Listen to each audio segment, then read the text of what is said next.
What's up everybody, welcome to the channel. I'm a V2 climber looking to get up to the V7 level.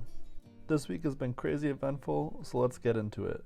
First, I spent a lot of time on this blue V6, and I make a lot of progress on it, so stay tuned to see how it goes. This is the last week that they have it set up, so it's do or die. Second, the wildest thing happened. A few of my subscribers recognized me at the gym and told me they love my videos, and that honestly made my whole week. I definitely didn't expect to get recognized so early and post on YouTube, and was caught so off guard I didn't even think to ask their names, but thank you guys a lot, I appreciate the support a ton. And third, I mentioned I was training for a triathlon. Well, this week I fell off my bike, so my hand is quite sore throughout this video. It was nothing crazy, I just got those fancy clip-in pedals and was trying to get used to them, lost my balance, went to put out my foot to catch myself, and realized I was still clipped in. But it's just a small cut and bruise on my hand, nothing that would stop me from climbing. But anyways, let's break down this climb. I've been working on this one for a while now. It's blue, which at this gym means it can be a V5, a V6, or a V7. The system I use to keep track of the climbs is to just choose the middle possible grade, although if I'm being completely honest, this one is probably closer to a V5 because it's definitely on the easier side of the blue. Not only this, but I'm able to skip a couple of moves because of how long my arms and legs are. Normally people would need to toe hook the volume in order to reach the next handhold, then swap the feet and continue from there, but that's not what I need to worry about, so I just need to nail this last move, and that's pretty much a pistol squat on a volume with a little slant. This is definitely the closest I've ever gotten to a climb that's this difficult, so I'm sinking a ton of time into this, and my body is definitely failing it. Just from this climb, my shoulder is super sore from grabbing onto the last hold in an extended position, my leg is sore from falling off the volume at a weird angle, and my index finger on my left hand has a flapper at this point. And not only that, but now I'm running out of time. You're watching my Saturday attempts right now, and the climb gets reset on Monday. After not being able to get this climb on Saturday, I return on Sunday for one final attempt. This is truly do or die because if I don't get the climb now, it will be reset tomorrow and I won't have another chance at it. My first attempt is looking good, but just as soon as I grab onto the final hold, my foot slips and I fall down. That's okay though, I've fallen so many times on this climb, I'm used to it at this point. This close call only inspires me to work harder to get this climb before the deadline.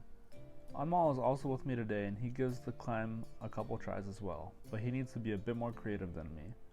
He finds that if he holds onto the corner of the wall, then he can get his left foot on the volume without the toe hook, just like me, but he struggles with controlling the barn door this way. He's not as invested in the climb as I am, so after a few attempts he calls it. I take a few more attempts that aren't looking so great until I get this attempt here. I pull so hard with my left hand that I'm able to get my right hand up to the top hold without my feet slipping off, and I complete the send. After months, this feels amazing. My first V6. For this next project, I take another look at this long green climb with the funky start. Big shout out to Ken Sens who gave me some tips on the beta for this climb. Ken says it may be easier to go feet first to the second volume, so I give this a try, but I've spent so much time climbing on this day before attempting this one, so my forearms are gassed before even starting. On my first attempt, I try to follow Ken's advice, and I can't quite seem to make it work, but then someone else in my gym sees me trying to go feet first and copies me, but also makes some improvements. So then I copy him back, and this feels pretty good. I'll have to revisit this climb when I'm more well rested this week. I think the key to see further improvements will be going for the next volume with my right hand first instead of my left hand first, but definitely feel free to leave some more suggestions in the comment section below. This part right here is where I think Ken suggests I should toe hook, which I do, but I either need to reach my right hand here or bring my left hand all the way around to the other side of the volume, but that's a problem for next week. After spending pretty much all of my time this week on the blue V6 project, I didn't really have a ton of time to do a lot of other climbs, so after getting it, I just went around the gym and did a ton of climbs that I was fairly confident I could get without having to do another multi-day project. This first climb was pretty humbling and reminded me why I got into climbing in the first place, to get over my fear of heights. The blue climb and orange climb that I've been working on upstairs were both set so you never really had to go too far above the mat. And while they were both very difficult climbs, I definitely got used to being low to the ground. It really is crazy to think just how powerful your brain is.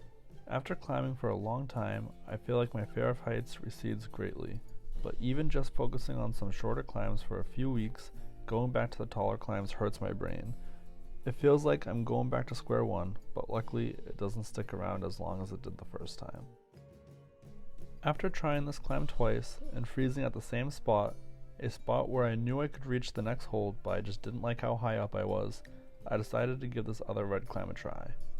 This red is slightly less tall, but still taller than the orange and the blue I've been working on, so it gives me a bit of a confidence boost and some exposure therapy. This climb isn't anything too crazy. I make some slow and steady progress. I'm very careful with where I put my feet, and the volume kind of juts out a little bit, which is a little bit awkward, but I touched the last hold, no problem, and this gives me the confidence boost that I think I'll need. This next end starts off just like the last ones, no trouble here, just powering through the bottom sections. But then I freeze again at the same spot. So after some words of encouragement from Anmal, I give it another go, but this time I can't let myself come down without topping out. I start this attempt with my left leg out on the foothold and my right leg bent back. I pop up for an easy grab with my left hand and follow up with my right hand. Nothing crazy. After a quick match and some adjustment, I go for the next hold and I have the end in sight. I'm much more careful this time about where I put my feet, and I think this helps a lot. Then I get my left hand up to the top hold, and after a bit of hesitation, get the match with my right hand. Crazy to think I can get my first V5, V6, and then on the same day struggle with a very normal V1. But anyways, I'm onto this yellow climb now. It's not a hard climb, but it's on the top out section, which is definitely not my strong suit. Top outs combine my mental anguish of heights with one of my physical shortcomings and mantling. But this is just a yellow, so it isn't too bad. It might not have looked the most elegant, but I get to the top no problem. I want to start doing some more top out boulders to really hammer away at my fear of heights. Hopefully I'll be able to get over it someday, pun intended. This next climb is another yellow V0, and I struggle with it more than I'd like to admit. There is nothing super difficult about this climb except for the mental block of me standing on the volume and trusting my feet not to slip off. On the first attempt, I just don't see how it's possible, but just looking at the video, I can tell my foot is too high on the volume. Not that it matters too much with how good the volume is, but on the second attempt, I make some progress by using my right hand to stabilize with the top hold that isn't the finishing hold, and this is the key to finishing the climb for me. I start the third attempt knowing this is what I must do to finish the climb. So just like before, I step up onto the volume, nothing too complicated about this climb, just difficult for me to convince myself to go through with it. After getting up to the top volume and stabilizing with my right hand, I can get my left hand onto the top hold and use this for some support, and then I match with my right hand.